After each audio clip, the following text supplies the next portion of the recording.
نگرانی میں، ان کی سرپرستی میں، ان کی رہنمائی میں میر کو سیکھنے کا موقع ملا۔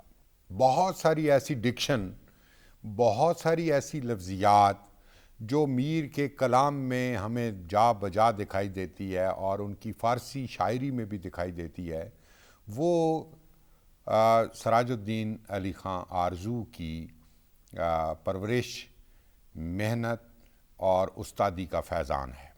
اور میر نے کئی جگہ پر اس کا اعتراف بھی کیا ہے۔ تاہم جب میر کے سوتیلے بھائی حافظ محمد محسن نے اپنے ماموں سے یہ کہا کہ یہ لڑکا فتنہ روزگار ہے، اس کو گھر سے نکال دیں، اس کے بعد ان کے رویے میں، آرزو کے رویے میں، سراج الدین علی خان آرزو کے رویے میں تبدیلی آنے لگی، اور میر کو وہ ترچھی نظروں سے دیکھنے لگے اور بات بات پر ڈانٹ پلانا اور اس طرح کے ماحول فراہم کرنا جو میر کو کسی طرح بھی برداشت نہیں تھا۔ لیکن مجبوری تھی کہ کوئی اور ٹھکانہ نہیں تھا سر چھپانے کا۔ میر نے ایک اور میر کو یہ صدمہ سہنا پڑا کہ اسی عرصے میں، یعنی جب اس کی عمر کوئی 16-17 برس سے زیادہ نہیں تھی، وہ جنون کے عارضے میں مبتلا ہو گئے۔ جنون ان کا ایک طرح سے آپ کہہ لیں خاندانی مرض تھا۔ ان کے ایک چچا بھی اسی مرض میں رائے ملک عدم ہوئے، اور خاندان کے جتنے بزرگوں کے احوال میر کے تذکرے کے ذریعے یا میر کی خود نوشت کے ذریعے سامنے آتے ہیں، ان میں بھی ان کے جنون کا مرض جو ہے وہ کہیں نہ کہیں نمود کرتا ہے۔ تو میر عالم دیوانگی میں ساری رات وہ ستاروں کو دیکھتے رہتے، آسمان سے کلام کرتے، کبھی چاند سے کلام کرتے، اور عجیب و غریب یعنی وہ صورتحال سے دوچار تھے۔ تو پھر وہ علاج بھی کوئی اس طرح کا نہیں تھا۔ سراج الدین علی خان آرزو نے اس کے علاج کی کوئی خاص توجہ نہیں دی اس پر، لیکن ایک جو فخر الدین ہیں، یہ ایک امیر تھے دلی کے، ان کی جو بیگم تھیں وہ بہت اچھی خاتون تھیں، اور میر کے والد کی وہ بیعت تھیں۔ اس کو جب یہ معلوم ہوا کہ ان کے پیر کا بیٹا یعنی میر تقی میر عالم جنون میں ہے، دیوانگی کے اس کو دورے پڑتے ہیں، تو اس نے خاطر خواہ علاج کیا، اور بڑی شفقت کا مظاہرہ کرتے ہوئے اور بہت محبت کا اظہار کرتے ہوئے انہوں نے، جب تک وہ میر ٹھیک نہیں ہوئے، انہوں نے نہ صرف یہ کہ اس کا خیال رکھا، بلکہ وہ حکیم اور اطباء سے باقاعدہ اس کا علاج وہ کراتے رہے۔ یہ یعنی وہ صورتحال ایسی تھی کہ میر اس سے یعنی نکل آئے، اس جنون کی کیفیت سے، اس نگہداشت کی وجہ سے اور اس معالجے کی وجہ سے۔ اگر یہ دونوں چیزیں اس کو میسر نہ آتی تو جس طرح کا وہ ماحول تھا وہ میر کے لیے زیادہ سنگین ہو جاتا، اور شاید وہ جان بار نہ ہو سکتے یا زیادہ آگے سفر نہ کر سکتے۔ اس کے بعد میر کو سراج الدین علی خان نے گھر سے نکال دیا، اور اس پر ایک چھوٹا سا واقعہ، یعنی میر کو اس نے سرزنش کی تو میر دل گرفتہ ہو کر بغیر کھانا کھائے گھر سے نکل گئے، اور دلی میں ظاہر ہے کوئی پرسان حال ان کا نہیں تھا، کوئی جاننے والا نہیں تھا، کوئی ایسا ٹھکانہ نہیں تھا، وہ ویسے ہی بازاروں میں گھومتے پھرتے رہے۔ اور پھر اعتماد الدولہ قمر الدین کے ایک بھانجے جن کا نام رعایت خان تھا، رعایت خان، ان کی ملازمت ان کو میسر آ گئی، مل گئی، اور وہ ان کی کفالت کرنے لگے۔ یعنی ملازمت کیا تھی؟ مصاحبت، کہ اس کے پاس بیٹھ کر اس کو علم و ادب کی باتیں سنانا، اس کو شعر سنانا، اور اگر وہ کوئی شعر کہے تو ان اشعار کی درستی کرنا، اس کی محفل کو شعر و ادب کی رعنائی سے معمور کرنا، یہی فریضہ تھا اس دور کے اکثر و بیشتر مصاحبین کا۔ تو چونکہ شعر و ادب کا ایک وہ ذات تھی میر اور مرکز تھی، اس لیے وہ اپنی اس براکی کی وجہ سے، اپنے اس شعر گوئی کے جو وقوف ہے اس کی وجہ سے بہت جلد محفلوں میں بہت نمایاں ہو گئے۔ اسی دوران میں انہیں وہاں کچھ اساتذہ سے قصب فیض کرنے کا موقع بھی ملا۔ ان میں دو نام خاص طور پر بہت اہم ہیں۔ ایک تو سعادت ہیں، سعادت امروہوی، اس کا ذکر میر نے کہیں کیا ہے کہ سعادت جو ہے اس سے میں نے قصب فیض کیا، اور دوسرے عظیم آباد کے ایک بزرگ سے بھی انہیں قصب فیض کرنے کا موقع ملا۔ تو یہ یعنی وہ دو اصحاب علم جنہوں نے میر کی ابتدائی یعنی تعلیمی ضرورتیں جو ہیں وہ پوری کیں۔ جعفر عظیم آبادی اور سید سعادت علی امروہوی سے اکتساب فیض کرنے کے بعد میر شعر گوئی میں بھی بہت متحرک تھے، اور بہت جلد ان کا نام دلی میں ارباب کمال میں معروف ہو گیا۔ رعایت خاں جن کے وہ متوسل تھے یا مصاحب تھے، وہ ایک دفعہ وہ اب حملے شروع ہیں احمد شاہ ابدالی کے، ان کے حالات بھی کوئی اتنے اچھے نہیں رہے، امراء کے حالات بھی بہت اچھے نہیں رہے، اس لیے وہ قدردانی کا وہ رنگ جو ہے وہ بھی پھیکا پڑا، اور میر چونکہ بہت انا پرست بھی تھے اور چھوٹی چھوٹی بات پر رنجش کا اظہار کرتے تھے، تو ایسا بھی ایک واقعہ ہوا کہ وہ ایک نوجوان کوئی غزل گا رہا تھا رعایت خاں کے دربار میں، تو میر کو اس نے کہا کہ آپ اس لڑکے کو کچھ اشعار اپنے لکھ کر دیں اور یاد کروا دیں تاکہ یہ ان محفلوں میں وہ گائے۔ میر کو یہ بہت ناگوار گزرا، اور وہ اپنے کلام کو کسی ایسے گویے کے کو سنانا یا یاد کرانا وہ نہیں چاہتے تھے، لیکن چونکہ نوکری کا معاملہ تھا اس لیے انہوں نے اس لڑکے کو 4-5 اشعار اپنے یاد کرا دیے، لیکن اس بات سے ان کا جی بہت نڈھال ہو گیا، اور وہ کچھ عرصے کے بعد یعنی کچھ دنوں کے بعد وہ رعایت خاں کی ملازمت سے دستکش ہو گئے، یعنی اس کو چھوڑ کر، یعنی اپنی انانیت کی وجہ سے یا اپنے اس دل گرفتگی کی وجہ سے انہوں نے وہ ملازمت ترک کر دی، اور پھر کچھ عرصہ وہ خانہ نشینی کی زندگی گزارتے رہے۔ خانہ نشینی بھی کوئی ایسی یعنی سہولت ان کے پاس گھر کی بھی نہیں تھی، تو ادھر ادھر مختلف گھروں میں ان کو رہنے کا وہ ملا۔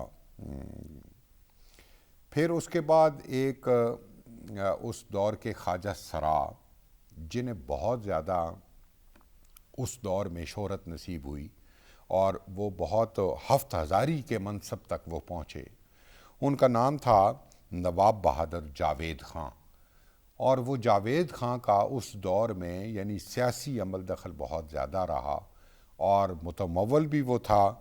تو پھر کچھ عرصے کی جو خانہ نشینی تھی اس کے بعد میر اس کے دامن سے وابستہ ہو گئے، اس کے دربار سے وابستہ ہو گئے، اور وہ خواجہ سرا بہت میر پر مہربان رہا اور مختلف جگہوں پر اس کے ساتھ اس نے سفر بھی کیے۔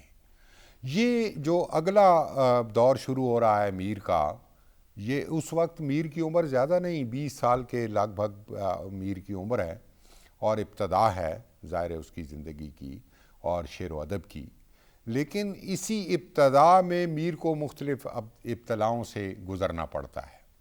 یہ جیسے میں پہلے گزارش کر چکا ہوں کہ یہ زمانہ انتہائی خلفشار کا، انتہائی بد امنی کا اور انتہائی طوائف الملوکی کا زمانہ ہے۔ اقتدار میں جو لوگ ہیں وہ بھی آسانی میں نہیں ہیں، امراء کی بھی جان پر بنی ہوئی ہے، اور عام افراد معاشرہ بھی مختلف طرح کے مسائل میں گھرے ہوئی ہیں۔ احمد شاہ ابدالی کے پے در پے حملوں نے پورے ہندوستان میں ہلچل مچائی ہوئی ہے۔ اس کے علاوہ جو مختلف طاقتیں تھیں جنہوں نے سر ابھارا تھا وہ اپنی جگہ پر یعنی نبرد آزمات تھیں اور مختلف جگہوں پر بغاوت کر رہی تھیں۔ سکون نہیں تھا۔ دلی تو چونکہ مرکز تھا اس لیے بہت زیادہ اثرات دلی پر مرتب ہو رہے تھے اور دہلی کی فضا جو ہے وہ بہت زیادہ اس طرح سے شکستہ ہو رہی تھی۔ میر کو اسی دورانیے میں یہ مصاحبت کے زمانے میں جاوید خان کی مصاحبت کے زمانے میں ان کو بہت سارے سفر کرنے پڑے اور ایک جگہ سے دوسری جگہ، دوسری جگہ سے تیسری جگہ۔ اس کے بعد وہ دیوان جو ایک تھے وہاں کے نارائن، وہ نارائن کے بھی دامن گرفتہ رہے۔ پھر راجہ جگل کشور ہیں، ان کے ساتھ وہ بھی امیر تھے اور ان کے ساتھ بھی انہیں بہت وقت گزارنا پڑا۔ اسی طرح راجہ ناگرمال تھے۔ یہ دو تین جو نام میں نے لیے ہیں یہ امراء ہیں اس دور کے، اور مختلف حوالوں سے یہ میر کی کوئی نہ کوئی مدد کرتے رہے، ان کو اپنی ملازمت میں رکھا۔ لیکن چونکہ وہ خود ایک جگہ پر سکون ان کو نہیں میسر تھا، کبھی کہاں جا رہے ہیں، کبھی کس جگہ جا رہے ہیں اور لشکر کے ساتھ جا رہے ہیں، اس لیے میر بھی اس لشکر کا حصہ ہیں۔ وہاں اگر وہ مختصر سا دورانیہ ہے 4-5 سالوں پر محیط، اس میں میر برسانہ گئے، مکھیر گئے، کاما ایک جگہ تھی وہاں گئے، سکرتال گئے اور مختلف طرح پر۔ اس دوران میں وہ ظاہر ہے سفر کرنا اور خاندان کے ساتھ یا گھرانے کے ساتھ سفر کرنا کتنا مشکل اور اذیت ناک ہوگا، یعنی آج بھی اس کا تصور کیا جا سکتا ہے۔ تو وہ پورے لشکر ایک جگہ سے دوسری جگہ جب جاتے ہیں اور وہ جنگ آزمائی کرتے ہیں یا انہیں مزاحمت کا سامنا کرنا پڑتا ہے، تو یہ وہ لوگ ہیں جو ارباب کمال ہیں، ان کا تو ظاہر ہے لڑنے جھگڑنے سے وہ کام نہیں تھا، لیکن اس لڑائی کے کوئی نہ کوئی اثرات ان پر بھی مرتب ہوئے۔ تو کئی دفعہ ایسی اسفار میں، انہی اسفار میں وہ فاقوں سے بھی انہیں رہنا پڑا اور کوئی کھانے پینے کی چیز میسر نہیں آئی، اور وہ چونکہ جو ان کے والی تھے یا جو ان کے نواب تھے، امراء تھے، وہ خود اس کیفیت سے گزر رہے تھے، اس لیے میر جیسے غیور آدمی نے کوئی کبھی سوال نہیں کیا اور جس طرح کی کیفیت میں انہیں میسر آئی اس پر صبر شکر کیا اور اسی طرح رہے۔ تو فاقہ کشی کے اپنے ظاہر ہے وہ خود وہ فاقہ کشی کر سکتے تھے، لیکن اپنے چھوٹے چھوٹے بچوں کو، اپنی بیگم کو اور اپنے اہل خانہ کو اس طرح سے یعنی وہ نہیں دیکھ سکتے تھے، اور یہ ان کے لیے مزید پریشانی کا سبب بن رہی تھی۔ سکرتال سے جب واپس آئے، یہ جگہ تھی جہاں پر بہت زیادہ دیر انہیں رہنا پڑا، تو جب واپس آئے تو پھر اس کے بعد انہوں نے توبہ کر لی کہ میں امراء کے ساتھ اپنا رشتہ استوار نہیں رکھوں گا، ان کے درباروں سے وابستہ نہیں ہوں گا، جیسے میری زندگی ہوگی ایسے گزر جائے گی، لیکن میں ان کے ساتھ وابستہ نہیں رہوں گا۔ اور پھر وہ 10 سال خانہ نشین رہے۔ ظاہر ہے کوئی آمدن کا اس طرح سے ذریعہ نہیں ہے، اور مختلف امراء جو اپنی مرضی کے ساتھ یا اپنے خواہش کے مطابق وہ کچھ زیادہ حیات بھیج دیتے ہیں، کچھ مدد کرتے ہیں، اور میر کے بغیر سوال کیے تو اس سے کتنی دیر اور کیسے گھر کا نظام چل سکتا تھا۔ تو میر کو نہایت پریشانی کا، نہایت دقت اور تنگ دستی کا سامنا کرنا پڑا، اور یہ تقریباً عرصہ بنتا ہے 1772 سے 1782 تک۔ خانہ نشینی کی یہ کیفیت ممکن ہے اور زیادہ طول پکڑتی، لیکن میر کی خوش نصیبی کہ لکھنؤ سے نواب آصف الدولہ نے انہیں اپنے پاس بلوایا اور ان کی قدردانی کرنے کا اظہار کیا۔ اس سے پہلے وہاں اردو کے بہت ممتاز شاعر اور میر کے ایک بلند قامت معاصر سودا محمد رفیع سودا وہاں دلی کے حالات کی خرابی کے باعث وہ وہاں چلے گئے تھے. 1781 میں ان کا انتقال ہو گیا. اور اس کے بعد نواب آصف الدولہ نے یعنی پورے بر صغیر پاک و ہند جو اس وقت کا ہندوستان تھا اس پر نگاہ دوڑائی تو میر کے درجے کا کوئی اور شاعر اسے نہ مل سکا، اس لیے اس نے میر کو لکھنؤ کی دعوت دی. تو میر اگرچہ اس خانہ نشینی کی وجہ سے بہت زیادہ بدحال ہو چکے تھے اور تلخ رویے کا اظہار کرتے تھے، تلخی بہت ان کے مزاج میں آ گئی تھی، لیکن اس موقع کو انہوں نے ضائع نہیں کیا اور لکھنؤ کے لیے وہ سفر پر آمادہ ہو گئے. اگرچہ پہلے جب کوئی شاعر دلی کو چھوڑ کر لکھنؤ جاتا تو میر کو بہت ناگوار گزرتا. ان کے جو سراج الدین علی خان تھے وہ جب دلی کو چھوڑ کر لکھنؤ گئے تھے تو اس پر بھی اس نے بہت نازیبا کلمات کہے تھے میر نے، یعنی اس کا چھوڑ کر جانا اس کو اچھا نہیں لگا تھا. لیکن اب چونکہ حالات اس طرح کے تھے کہ وہ خود چھوڑ رہا تھا، لکھنؤ کی طرف جا رہا تھا، راستے میں کچھ عرصہ قیام کراتے بالآخر وہ لکھنؤ پہنچے اور نواب آصف الدولہ کے دربار سے وہ وابستہ ہوئے. ان کا 300 روپے ماہوار جو معاوضہ تھا، اعزازیہ تھا یا ان کے حق الخدمت تھا، وہ مقرر ہوا. بعض ہمارے محققین نے 200 روپے لکھا ہے، لیکن زیادہ مستند قرائن بتاتے ہیں کہ وہ 300 روپے یعنی 1 روپیہ اور روز کا یعنی روزینہ آپ کہہ لیں وہ مقرر ہوا. اور پھر یہ کہ نواب آصف الدولہ میر کے سچے قدردان بھی تھے اور مختلف محافل میں ان کی جو تکریم، ان کی جو عزت افزائی اور ان کی جو احترام میں مختلف طرح کے واقعات ہمارے سامنے آتے ہیں، اس نے میر کو ایک آسودگی، ذہنی آسودگی، معاشی آسودگی کے ساتھ ساتھ ایک ذہنی آسودگی بھی فراہم کر دی. اور یہی کچھ عرصہ میر کی زندگی میں ایسا آتا ہے جہاں میر نسبتاً خوشی کے ساتھ وہ رہ رہے ہیں. اور پھر آصف الدولہ کے انتقال کے بعد ان کا جو بیٹا تخت نشین ہوا، اس نے بھی میر کی قدردانی میں کوئی کمی نہیں رہنے دی. آصف الدولہ کے بعد نواب سعادت علی خان جو ہے وہ لکھنؤ کے نواب بنے، تو انہوں نے بھی میر کا بہت احترام و التزام کیا.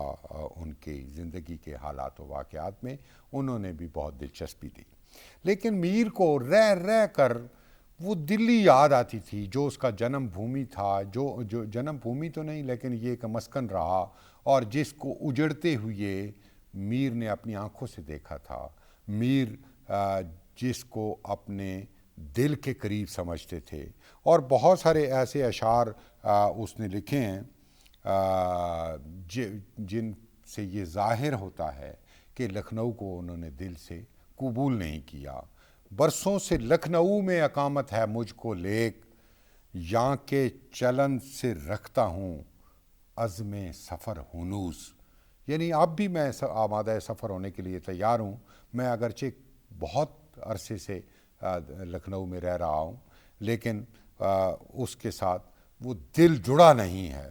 میں یہاں سے ہر وقت چلنے کے لیے تیار ہوں. اور پھر کہا کہ خرابہ دلی کا دہ چند بہتر لکھنؤ سے تھا. خرابہ دلی کا 10 چند بہتر لکھنؤ سے تھا، یعنی 2 چاند کی بجائے 10 چاند، یعنی 10 گنا لکھنؤ سے بہتر تھا. وہ خرابہ جو دلی کے نام سے معروف تھا، وہیں میں کاش مر جاتا، سراسیمہ نہ آتا یہاں. یعنی یہ اس کا اظہار ہے درد کا، دل کا، اگرچہ اس کو یہاں قدردانی میسر آئی ہے، اگرچہ یہاں اس کو مرفع الحالی اور معاشی آسودگی ملی ہے، لیکن اس کے باوجود دلی اس کے اندر سے نکل نہیں سکی، اور مشکل ہے اس خرابے میں آدم کی بود و باش۔ یہ بھی اس نے کہا لکھنؤ کے بارے میں کہ یہاں انسان کا رہنا جو ہے وہ مشکل ہے، جو بہت ساری یادیں اپنے اندر رکھتا ہو۔ خیر، یہ میر کا زمانہ نسبتاً آسودگی سے گزرا، لیکن یہ جو احساس تھا اپنے وطن سے دور ہونے کا، دلی سے دور ہونے کا، اس نے پھر بھی اس کے اندر ایک پریشانی کی کیفیت جو ہے وہ پیدا کی۔ پھر اس کو 1807 سے 1809 تک، یعنی 2-3 سالوں میں اس کو 2-3 سانحات کا وہ سامنا کرنا پڑا۔ پہلے اس کی زوجہ جو تھی، زوجہ اول، اس کا انتقال ہوا۔ پھر ان کی ایک بیٹی، میر کی ایک بیٹی جو بیگم تخلص کرتی تھی، شاعرہ تھی، اس کا انتقال 1808 میں ہوا۔ پھر ان کے ایک جوان سال بیٹے میر فیض علی کا انتقال وہ ہوا۔ تو ان 3 پے در پے المناک سانحات نے میر کے اندر کو مکمل طور پر ہلا کر رکھ دیا، اور پھر آہستہ آہستہ میر مختلف بیماریوں میں پہلے بھی مبتلا تھے، بعد میں وہ بیماریاں زیادہ زور پکڑ گئیں۔ اس میں خاص طور پر درد کولنج، اس کا بہت وہ انہیں شکار رہے، اور پھر وجہ مفاصل یا جوڑوں کا درد جو ہے، اس نے میر کو باہر نکلنے سے، گھر سے باہر جانے سے روک لیا، اور یوں 1810 میں میر اس جہان فانی سے رخصت ہوئی ہے۔ وہ جس محلے میں رہتے تھے اس کو سٹٹی یا سوت ہٹی کا نام دیا جاتا ہے، اور وہاں کا ایک اکھاڑا، بھیم اکھاڑا، اس کے قبرستان میں میر کو سپرد خاک کیا گیا تھا۔ جنازے میں مختلف جو روایتیں آتی ہیں کہ 400 لوگوں نے شرکت کی، جو میر کے علم و فن کے بہت قدردان تھے، اور مختلف جگہوں سے وہ جنازے میں شریک ہوئی۔ تو میر کا یہ زندگی کا سفر ہمارے سامنے جب آتا ہے تو ہم دیکھتے ہیں کہ قدم قدم پر میر کو نارسائیاں اور تکلیفیں اور طرح طرح کی معاشی ناہمواریاں اس کی زندگی میں پے در پے آتی ہیں، اور وہ ایک الجھن سے نکل کر دوسری الجھن کا حصہ بن جاتے ہیں۔ اس کے باوجود آپ دیکھیں کہ انہوں نے 6 دیوان یادگار چھوڑے ہیں غزل کے۔ وہ بہت ساری اور اصناف میں بھی، یعنی قصیدے میں بھی، مثنوی میں بھی، رباعی میں بھی انہوں نے اظہار کیا، لیکن جو غزل کو درجہ، جو مقام انہوں نے دیا، وہ انہی سے خاص ہے، اور کوئی اس کا مثیل نہیں ہے۔ 6 دیوان ان کے غزل کے بھی اور باقی اصناف کے بھی، پھر اس کے بعد فارسی کا دیوان ان کا، پھر ایک تذکرہ شاعروں کا انہوں نے نکات الشعراء کے نام سے لکھا۔ اس کے علاوہ انہوں نے اپنی سوانح یا اپنی خود نوشت ذکر میر کے عنوان سے لکھی۔ فیض میر کے نام سے ایک تربیت کا رسالہ انہوں نے اپنے بیٹے فیض علی کے لیے لکھا، جو اب بھی لوگ جس سے استفادہ کرتے ہیں۔ تو میر نے یہ یعنی بے سر و سامانی میں اور مختلف طرح کی پریشان حالی میں اس قدر اثاثہ اپنا چھوڑا کہ اب تک اصحاب کمال اس پر افتخار کر رہے ہیں، اور اس کے اشعار اور اس کی باتیں یاد کر رہے ہیں۔ اس نے خود بھی کہا تھا کہ پڑھتے پھریں گے گلیوں میں ان ریختوں کو لوگ، مدت رہیں گی یاد یہ باتیں ہماریاں۔ اس کے ساتھ ہی آج ہم پروگرام ختم کرتے ہیں۔ آئندہ پروگرام کے ساتھ پھر حاضر ہوں گے۔ اللہ حافظ۔